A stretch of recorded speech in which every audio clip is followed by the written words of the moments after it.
Hello and welcome to my playlist of videos on delirium tremens and alcohol withdrawal symptoms. In this particular video of the series, I'm going to be focusing on the definition and details of the medical term altered mental status, along with my experience with it. Also called global confusion, AMS is considered to be the hallmark of delirium tremens, and it is Twilight Zone spooky, so stay put.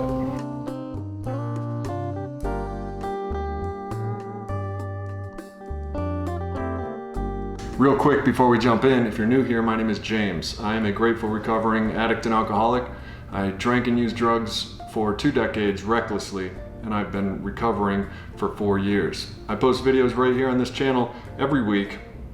Feel free to subscribe and hit the bell, like and share to get this message out there. Scroll all the way down and comment to share with us your experience, strength, and hope.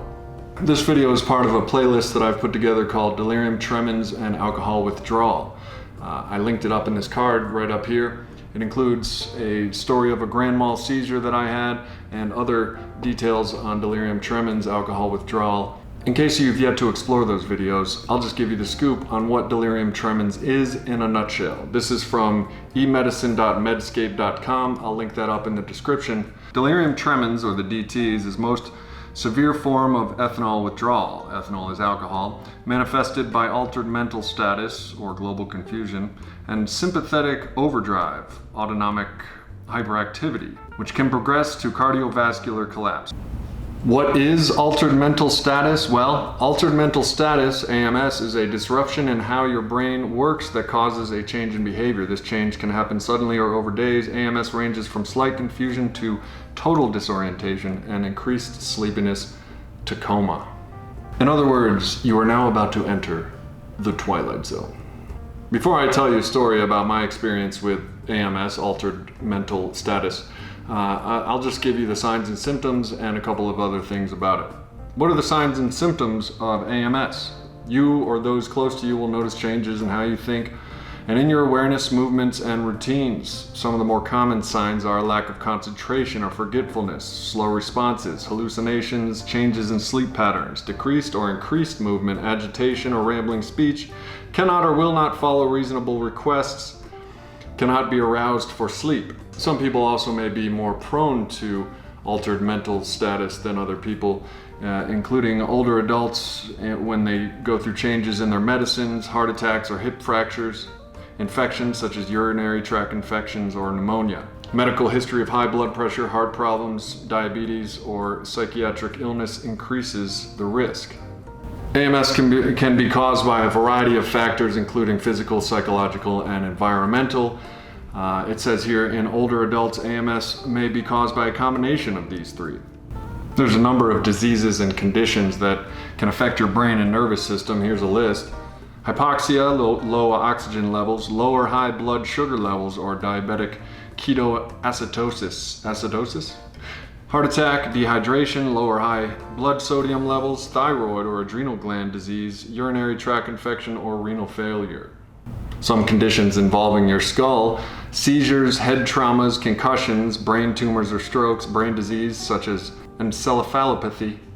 If you know how to pronounce that, comment down below.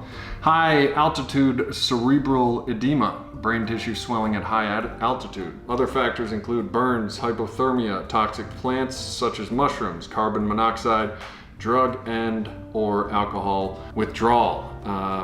I might want to mention here, and I did mention in a video in the playlist entitled My Seizure Story, Delirium Tremens and Alcohol Withdrawal, my personal story about taking mass amounts of benzodiazepines, Xanax, and drinking, and then trying to come off them cold turkey. I had a grand mal seizure 3 days later. That story is up in this playlist. But alcohol and benzodiazepines especially, because they affect the CNS, the central nervous system. This page also states a couple things that you should definitely seek medical attention. If your speech is slurred or you are rambling, if you have a seizure, you're not able to move any part of your body freely, or you cannot be woken up. In the story I'm about to tell you, that personally happened to me, I experienced a couple of these. But before that, what do you do when you go to the emergency room, how is it treated? Well, treatment can depend on the cause of your AMS. Treatments with oxygen and medicines may be needed to improve your symptoms. You may be placed in the hospital when basically if your AMS, your altered mental status, is caused by withdrawal from alcohol, the hospital scenario that you're going to be in is detox.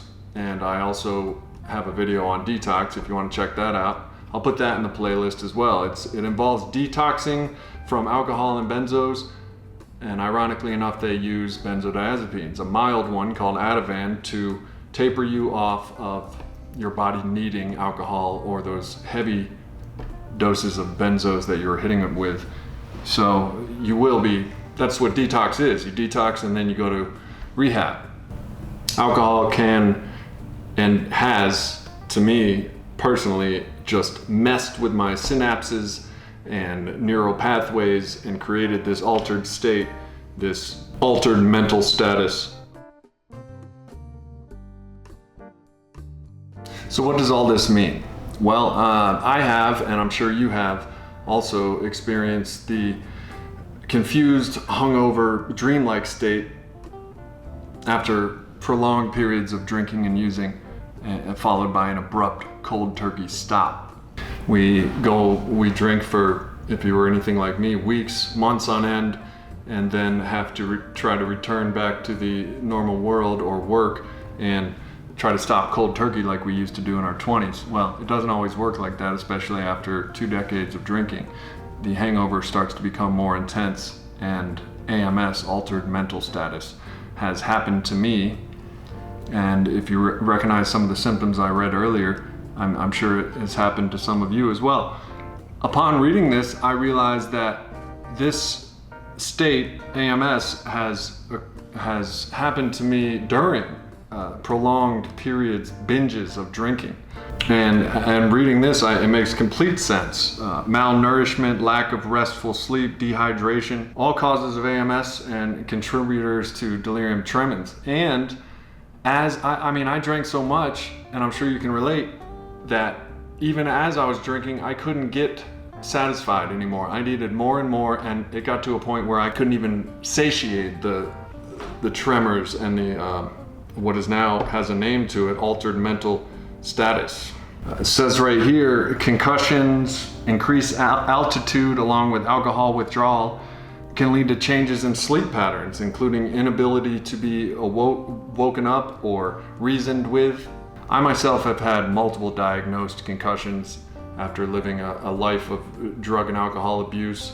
And when I used to go drink for weeks on end, I wouldn't eat. I would hardly eat. And towards the end, I didn't eat. I would just drink and drink and drink. And my calories I'd be getting from the alcohol, but it's just empty sugar. And malnourishment, dehydration, when you're drunk, you don't sleep in an REM state, so a lack of sleep all came together, and it makes perfect sense to me that I suffered from AMS before I stopped cold turkey and right after.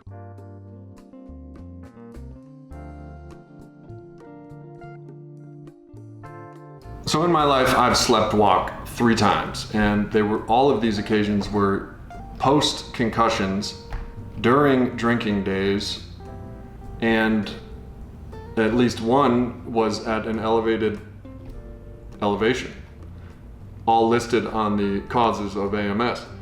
The one that was higher elevation was Fallon, Nevada. I was in the Navy. There's an air base out there, an air station, actually where they filmed Top Gun, Fallon, Nevada. And we landed there. It was a 7-hour Airbus Greyhound, C1 whatever, propeller plane ride. And we went from Virginia Beach, which is sea level, to pretty much, I think it was like 4,400 feet above sea level. And we get on the base. It's in the desert. I was on the 3rd floor of the barracks. Picture a crappy hotel with 2 people to a room. Well, I hadn't been drinking for, at least 24 hours, and I had jet lag. We crossed 3 time zones or 2 time zones, and you know, about 7, 8 o'clock at night, I went to bed. I went to sleep. Well, I woke up in my boxers, that's how I sleep, in a hallway up against the wall with what appeared to be the Nigerian basketball team surrounding me. 6 or 7 big, tall, black dudes. And what I didn't know at the time, because we were about to spend the next 2 months on this base together, but these rather intimidating individuals were from another squadron, from another state, and they were there to do operations too. And we would get to know each other over the next month and a half, but I didn't know who they were at this point. I didn't know where I was. I literally woke up standing facing them. No glasses, no clothes, no shoes. Just in my underwear, up against the wall. I came to very slowly, and the big guy in front of me was saying, "What are you doing in my room? You're gonna tell me what you're doing in my room." Well, I don't know if you've ever woke up half naked in the middle of a fight, but I was pretty shook, and I insisted that I have no idea what's going on. I literally just woke up staring at him, and he wouldn't believe me, his buddies wouldn't believe me.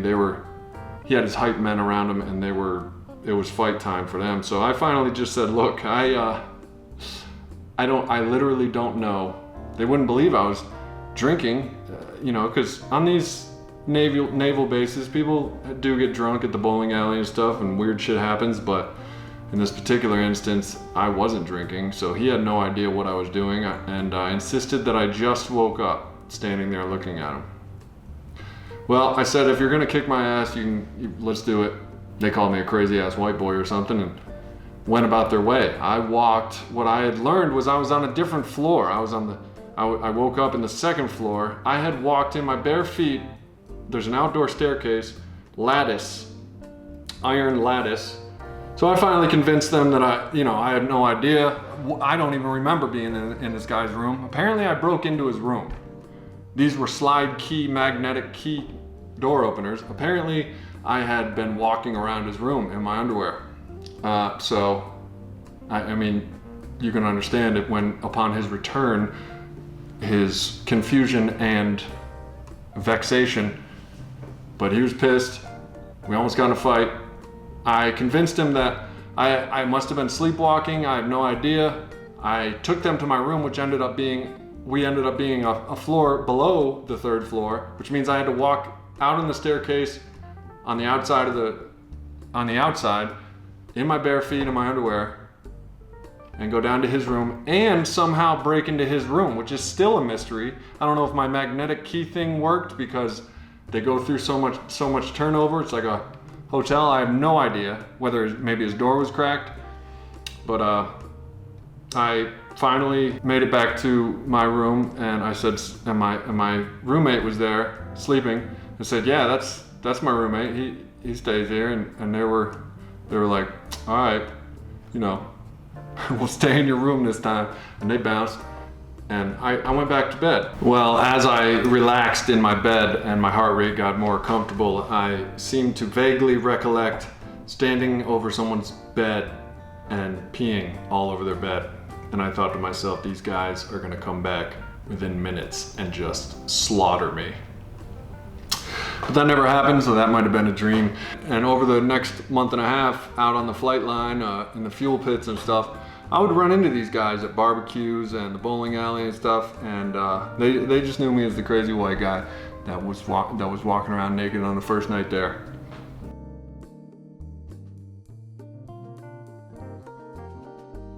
So bottom line, if your hangovers aren't hangovers anymore, you may need help. Reach out. I've linked up some AA websites and stuff down in the drop-down description down below. AA resources, AA books, or if AA is not your thing, NA, or some other resources down there. Question of the day: have you experienced an altered mental status? Signs and symptoms, sleepwalking, confusion, blabbermouthing, you know. Swipe down to the comments. Leave me a comment. Tell me about your adventures in alcoholism. Check out the playlist and other videos in the cards, and I just want to thank you for your subscriptions, your comments, and your participation in the channel. I'm happy for you all that are getting sober out there and going to meetings, and I'm really happy that I can contribute in some way to help you. I also recently opened up a Patreon account. Then Came Sober James is a year old. This channel I started a year ago, and I'm having more fun with it and helping more people than I thought. It's a pleasant surprise, so I've opened a Patreon account. If you don't know what that is, click the link that says you can help. I'll come up with cool stuff to give y'all, like behind the scenes, one-on-one, special classes. I'm still investigating it. Leave in the comments if you have any ideas what the bonus footage for the Patreon can be. If you're a pledge, what do you get? And I will work my ass off to make sure that I'm helping you out as well. But until then, until next week, just keep it clean, keep it real, and keep doing this damn thing. Peace. These fellas were from these rather